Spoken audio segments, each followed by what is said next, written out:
بسم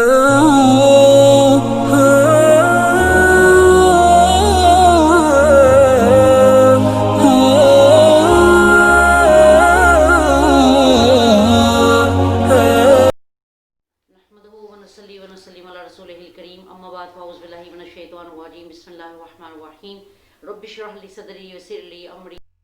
لسانی یفقہوا قولی۔ عظیم مذہب کے عظیم پیروکاروں، السلام علیکم طبتم۔ آپ سن رہے ہیں قرآن اور وظائف میں مذہبی اسکالر عظمت ظہیر قادری سے مختلف وظائف جس کے ساتھ آپ کی زندگی کے اندر آئی ہوئی کوئی بھی مشکل جو ہے قرآن کے وظیفے کے ساتھ حل کیا جا سکے جس کا۔ آج ہم آپ کو بتائیں گے کہ برے خیالات دل کے اندر بار بار آنا، کسی بھی قسم کا وسوسہ، برا وسوسہ، گندے خیالات جب انسان کے دل کے اندر ایک قبضہ کر لیتے ہیں تو اکثر مریدوں نے اپنے پیروں سے، مرشدوں سے جب پوچھا کہ یا حضرت شیطان کس طرح انسان پر حملہ آور ہوتا ہے اور کس طرح اس کو برے خیالات جو ہیں وہ آتے ہیں، تو پیر و مرشد جو ہے انہوں نے شاہ فرمایا کہ بیٹے دراصل شیطان ایک سانپ کی شکل میں انسان کے دل کے اوپر اپنا منہ رکھ دیتا ہے اور اس زہر کو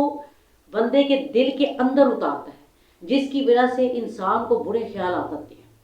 اب ان برے خیالات کو دور کرنے کے لیے وظیفہ کیا بتایا گیا اللہ تعالیٰ کے ناموں میں سے کہ جب بھی آپ کو برے خیالات آئیں اور کسی بھی صورت وہ آپ کا پیچھا نہ چھوڑیں تو کیا کریں کہ ہر نماز کے بعد اپنے سینے پر ہاتھ رکھ کر یا اللہ یا ممیت، اے اللہ اے مردہ کر دینے والے، یہ پڑھیں اور پڑھ کر اپنے سینے پر خود ہی دم کریں، اپنے سینے پر خود ہی دم کریں۔ کیا پڑھنا ہے؟ یا اللہ یا ممیت، صرف 7 مرتبہ،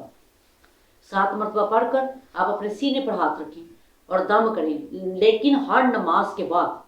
کیونکہ نماز کے بعد کیا ہوا وظیفہ کبھی رائگاں نہیں جاتا،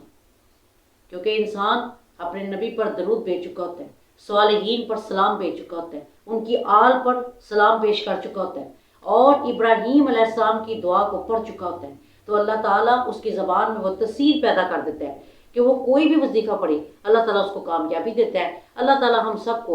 برے خیالات سے محفوظ فرمائے اور اللہ تعالیٰ ہمیں ایسا کر دے کہ ہم روز قیامت میدان حشر میں آقا علیہ السلام کے سامنے شرمندہ ہونے سے بچ جائیں۔ آمین یا رب العالمین بجاہ نبی کریم الامین طٰہٰ یاسین۔